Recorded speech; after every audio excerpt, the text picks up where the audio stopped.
And finally, I want to talk to you about your dad's 60th.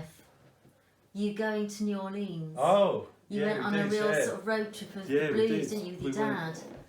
When was this? This was late 1999, I think it would have been. And we went to America for a few weeks, and it was. That is a face where something happened. And we survived. That's all I can say about that. It's because we had the best time, and we started off in Atlanta, and I think we got did we stay that night? Then we eventually ended up in Montgomery. So the first thing the coach pulled up, and the fella said, "Oh, who wants to go and see Hank Williams' grave?" I was like, "What?" And he was like, "Yeah, it's just up there." So I was like, "Oh yeah, cool." So yeah. It doesn't seem real, does it? Because these are people who, from history in books, they're black and white. They almost don't exist. They're ghosts. And so you're standing at Hank Williams' grave. Wow, it's pretty cool. Weird. This is where it all happened. Weird. And then we did see a lot of graves actually on that trip. And so we went to we did Graceland, so we saw Elvis's grave, and Graceland was amazing. My dad had a tear in his eye, obviously. Aww. And it's amazing to, again, having that touch point and getting something from it. Yeah, and not understanding just, where this not is just being a where tourist. they were. Because I knew everything about Elvis now. I knew quite a lot about Hank Williams. So you can see their lives, and they're kind of not really there, but they are there. Yeah, or their house still, their possessions are there, and it's a bit weird, but you just take get more a of a sense, I guess, what it was like. And, so we did that, and we went to New Orleans as well, which was amazing. Like every bar was a jazz bar or a blues bar or a strip bar or just a bar or a cocktail bar, and I think we spent 3 days there and we had to leave. It was just that we wouldn't have survived for more than that. You're enjoying the bar aspect too much. Yeah, it was just, the music was amazing, and they sang. It was great because you go into a blues bar and they'd sing songs you were familiar with, but different lyrics. Yeah. The lyrics that you couldn't hear play on records, it would be, quite filthy. Absolutely, because that's what they used to do, because it was entertainment. It was fun. When you see Howlin' Wolf like writhing around on the floor, or even going back to Charlie Patton, who used to play behind his head and dance and stuff. Yeah. It was entertainment. So that was quite an eye opener to actually see it almost in the flesh as well. It's like, oh wow, this isn't just this like kind of nice blues. This is like real proper raw. Yeah, this is the real stuff. And so we did that. Went to Memphis as well, which is obviously went to Memphis. We saw Graceland, and went to a few bars there, and there were some great bands playing there as well. And Nashville was fantastic as well. Like everyone, it's probably what you hear about Hollywood. Everyone's an actor. Literally everyone's a musician in Nashville. There were people getting up on the stage with the best guitarists you've ever seen in your life.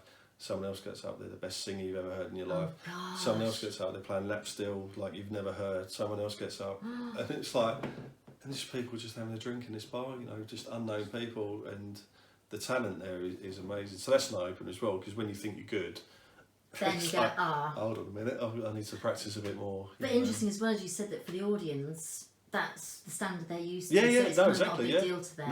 Not really that impressive. It's absolutely amazing, So did you get up and play? No, I didn't. No, I didn't get up and play. No, they were playing country music, so I couldn't play country music then. I can a bit now, but I did Yeah. pay $5 to stand on the stage at the Grand Ole Opry. Did you? Yeah. So I've got a picture of me on the stage at the Grand Ole Opry. So it looks like I'm playing, but little do people know now.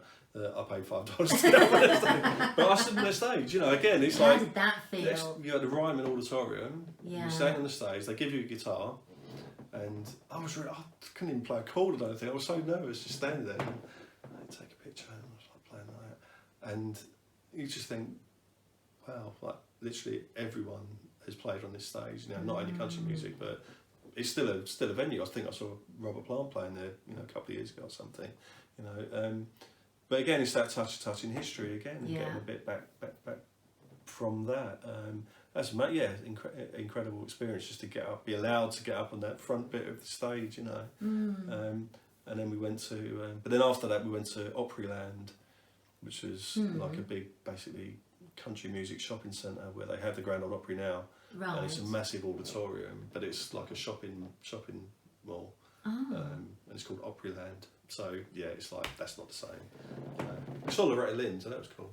Oh wow! But yeah, the whole experience was just like, you know, country Disney, you know. So it's a bit. But if you go to the Ryman, that's the you know the real place. Deal. So yeah, so on that trip we saw pretty much everything we needed to see regarding kind of music. I'd love to go back because, you know, we went to Mississippi, we went to Natchez, we went to Vicksburg, but we couldn't go to like places like Clarksdale, Rosedale, places we couldn't do that, you know. So I would like to go back at some stage. Maybe we'll do a gig there one day. Maybe Jujubes could get a gig there. So yeah, but, it was just great to see some of the places you've only read about in the past. You know, try and imagine what it could have been like. Absolutely. So my final question is, so obviously we've been in lockdown for months, it's been very bizarre, and lots of things have sort of slightly reopened, but still the venues aren't happening. What would your life be like, Pete, without doing gigs? I'd have more money, which is perverse, but... That's not meant to be the way, is it? That's the life of a musician in the UK. Yeah, I mean, it's the first couple of weeks. You know, selfishly, I didn't miss it because I've been doing so much. It was nice to have a little break, but you think, oh, it's, you know, a little break in there. But then there was nothing. It's like, oh, hold on a minute. You know, surely we've got rehearsal, or we've got songs to learn, or you know, there's a few gigs coming up, or we've got you know, practice for this. But I looked at my calendar and like, literally every day something was being knocked off. Yeah. Supposed to be playing in Berlin, supposed to be playing in Blackpool, supposed to be playing at the Cavern in Liverpool, and every day it was just like, you know, delete. So those from March, April, May, June, July, well even now, you know, it's empty. Where normally the calendar is, you know, there's at least a couple of things a week, you know, whether it's a rehearsal or a gig, and yeah, it's you totally miss that buzz, don't you? And because you can get complacent about it. Oh, I'll carry my guitar around, I'll set up my amp, or I've got to travel here, and you know, but then you forget why you do it in the first place, you know. And it's just like getting up on the stage. Even today when we played out there for, you know, an hour or so, going through a few songs, and it was afterwards we like it, absolutely buzzing, you know. Yeah. And it does feed your soul, doesn't it? Yeah, it does. And you forget everything else, you know. There could be, you know, like today Lee was there just taking pictures, or you could play in front of 100 people or a few thousand people. Doesn't matter. You're just the feeling you get, because the connection that the three of us have when it's that's right. Yeah, with the people you're playing with. As you said, it doesn't matter if it's one person, 10, 100. Even when we've just been rehearsing in there, haven't we? We've been lost in that moment, you know, quite a few times. It is,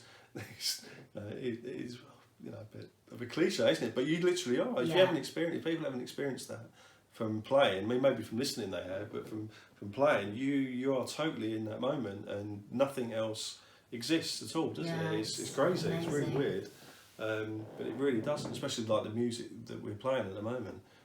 It really lends itself to that, but yeah, I mean, but yeah, totally miss you know, even you know the banter and meeting up with, you know, your mates and your friends, because they're, you know, they're your bandmates, but they're your mates as well, you know, and yeah, you have your ups and downs with everyone, but you always have a laugh. You always have a laugh. We're the same tribe, aren't you? Like anybody in life, what they have a passion for, you find people that are doing the same thing. It's the tribe that you belong to. I mean, the worrying aspect of it are the venues, because we'll hopefully always be here, always be able to play, always be available to play. But there might not be anywhere to play now. No. You know, this is the thing. We can say, oh, I can't wait to play again, but is there going to be anywhere to play really? Because venues were shutting down anyway, as we know. Especially in London, a lot of places we've played over the last few years or whatever aren't there anymore. No, they don't exist. They're just literally not there anymore, and it's only could take something like this to shut down a whole swathe of venues, and we're going to be, you know, we can still busk, we'll be alright. you know. So people don't have. We'll have to get credit card machines, won't we? 'Cause Yes, nobody you can has, get those. Yeah, get little. nobody has cash now. Yeah, you can get little, have to get little that. wireless Little one, can't you? wireless Now, yeah, ones, that's fine. yeah. Yeah, yeah. Yeah, it's not like that'd be fine. That's all right. Yeah. Yeah. You know. We just have to hope that maybe because people have been having to rely on the internet so much that they're craving to actually go back to the past, how it was, that there was people playing all the That's time, right, and yeah. entertainment, Yeah. and maybe they, as you said, I don't know how it will manifest itself in what format, but usually there's a way, isn't there? Yeah, I mean, it's a lot of people are doing online streaming, aren't they? Which is great. It's all kids are saying about it.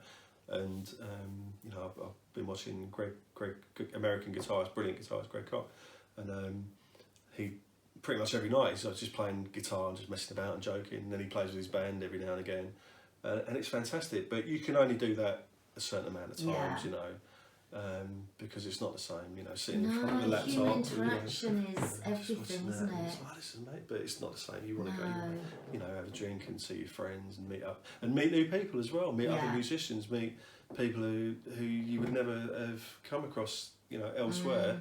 Who, you know, as you do, we've all met like loads of people, made loads of friends from people all around the country, you know, all over the world actually. People who you bumped into and had a chat with, and then all of a sudden, you know, you're friends with them. It's fantastic. So yeah, you do that social aspect of it. Absolutely, totally. Fingers crossed, something will change. Yeah, You know, for everyone. You know, we'll be able to play the Jujubes songs that we've just got finished before lockdown. God, the irony of it all. Yeah. Well, thank you, Pete. No, thank you. It's been funny sat here interviewing you again like this. This is how we met. I know, So it's quite yeah, interesting, yeah. but really interesting to hear. What it all means to you. Final thing to leave people with. What's your? I think I know what you're going to say, but you'll go to blues album then. Oh God! Oh dear. I know that's quite tough. It is the one that you tend to always put on. That is a tough one actually. Or is there one since lockdown that you think has been the one that's been on your I would turntable? have to say. I would have to probably say. I suppose because it's relevant would be Hard Road, the Blues Breakers album. I'll have to say that one because that's just in my mind at the moment because I've been playing that a lot because it's because there's a couple of songs on there that you have to learn basically if you want to call yourself a blues guitarist. You kind of have to learn those, and that's the standard. You know, you've got to be up there, and yeah, I'm not, but it's just where you can keep trying. You can keep trying, can't you? Yeah, you know? And absolutely. Yeah, totally. Yeah, in honour of Peter Green, a Hard Road. Haven't got it, get it. Thank you very much. Okay, thanks.